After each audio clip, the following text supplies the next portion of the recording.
Good evening, everyone, and thanks for joining us. I'm Christi Welter. A suicidal man opens fire on McDonald County law enforcement. Police identify 3 victims after a vehicle plunges off Blue Bluff into Grand Lake. A Carthage man is arrested for robbing a Sonic customer at gunpoint on Friday. As of now, it appears to be a random attempted burglary. Christi, has a verdict been reached yet? Jennifer, the jury has been in deliberation since 3:35 this afternoon and still has not reached a decision. A Joplin man is charged with murder after allegedly shooting a Missouri Southern football coach last night. Jennifer, it took the jury 4 hours to decide Hartman deserved life in prison with the possibility of parole for charges of both second-degree murder and armed criminal action. Behind me here, you can see markers where the shell casings are lying just outside the movie theater. Authorities say a suspect is in custody. Police are investigating an armed robbery that happened in Joplin. An early morning fire leaves 4 Joplin families without a home. Tiffany, the roads behind me here on I-44 are actually pretty clear, but the side roads are a little slick, so people will want to watch out for that. The snow has been steady throughout the 4 states all afternoon. Welcome back, everyone. If you still need to purchase your holiday meal, you might notice a little relief to your pocketbook. JB's will also provide a shuttle service starting on March 7th. They'll take anyone home for free that lives within a 6-mile radius of the bar. Well, it's another chilly day here in the 4 states. Let's turn to Jessica Shear to take a first look at our forecast. Jessica, it really kind of felt like winter this morning at the Maple Leaf. Almost there, because we were a little bit chilly. I know we were all bundled up. That's why they voted unanimously to hire a person who will take a deeper look into this investigation. Whitworth received his first disciplinary action by the court in 1995, and he has received several reprimands by the court thereafter. And tonight, cold, so for those of you heading out to shop, you might want to dress in layers. I know I'll be wearing my layers. Yes. Christi, what are you seeing?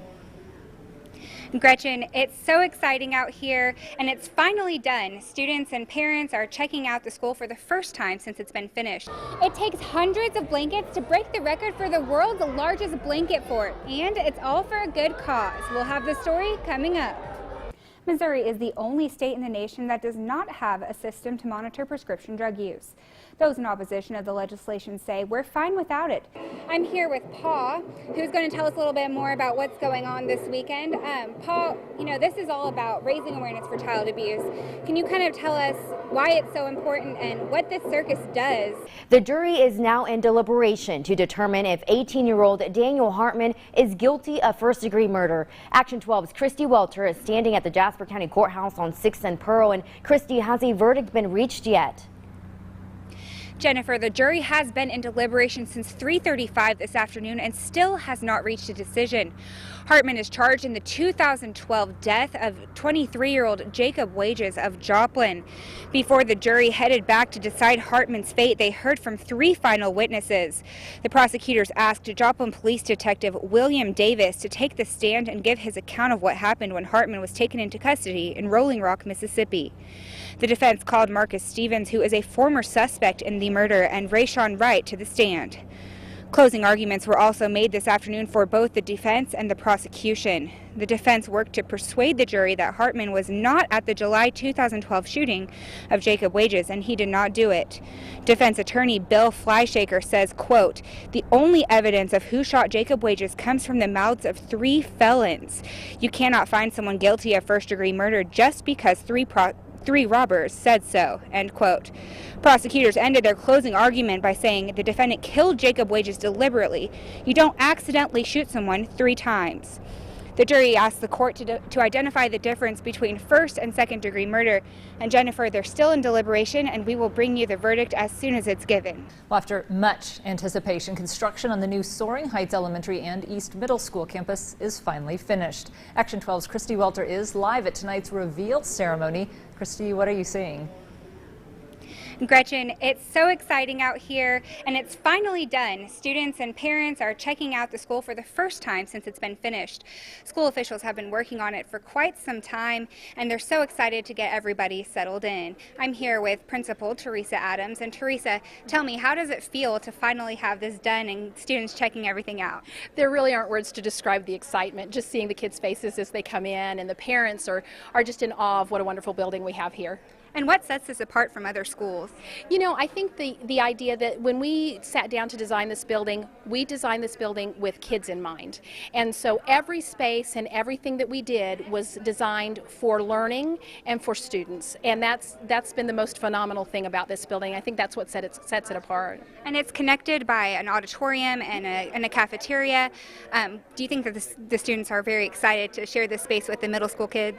I think so. You know, it's a little bit different concept for us here in Joplin, and I think the neat thing about it is, you know, for some parents, it's kind of a comfort to them knowing that their students can go to school here from kindergarten all the way through the 8th grade. But the best thing about it is that we have two separate facilities. We share an auditorium, but we have an elementary school and a middle school, and that's really fantastic. All right, thanks so much, Teresa.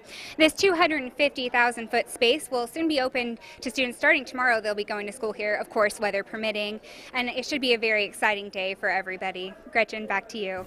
Thanks, Christy. It's great to see all of that work finally paying off. Snowy conditions, as Ray mentioned, could have a big impact on your drive into work tomorrow. Action 12's Christi Welter is standing by at the Welcome Center on I-44 southwest of Joplin. And Christy, how do the roads look this evening? Tiffany, the roads behind me here on I-44 are actually pretty clear, but the side roads are a little slick, so people will want to watch out for that. The snow has been steady throughout the 4 states all afternoon. Flurries began to hit Miami just after 1:30 this afternoon. City crews set out to spread salt mixture as soon as precipitation began falling. The National Weather Service expects 3 to 5 inches total by Friday evening in Miami. Oklahoma Governor Mary Fallin has declared a state of emergency for all 77 counties due to the winter storm impact. Neosho has received more than 2 inches of snow. This is video from Highway 49 north of Neosho from around 3 this afternoon. Hypo officials say I-44 between here and Springfield is partially snow covered to the midpoint and covered east to Springfield. I-49 north is partially covered as well. Hypo officials say they're working through the night to clear the roads. In Berry County, Missouri 97 is closed in both directions due to an accident, and the closure is expected to last another hour. And a few tips from local police officers to help make sure you're safe on local roads. It's best not to drive on icy or snowy roads, but if you must, it's important to keep a cell phone with you. Also, make sure someone knows where you're going and what route you'll take, and you'll want to make sure your gas tank is full. Remember to stock up on water and blankets and keep them in your car just in case you get stranded. Viewers can find all the latest on road conditions on our website, that's 4stateshomepage.com. Reporting from the Missouri Welcome area, I'm Christi Welter. Tiffany, back to you. A Joplin bar implements an incentive program for designated drivers. Action 12's Christi Welter is live in the studio. And Christi, we've all heard the dangers of drunk driving. Jennifer, police say alcohol-involved accidents account for just under half of all traffic fatalities. And that's why the owner of JB's Piano Bar are rewarding drivers who leave their buildings sober. What we can do to do our part to be proactive instead of reactive is to give incentives to the ones that are being responsible to make sure that their groups get home safe. As the owner of JB's Piano Bar in Joplin, John Buck says his responsibilities don't stop after last call.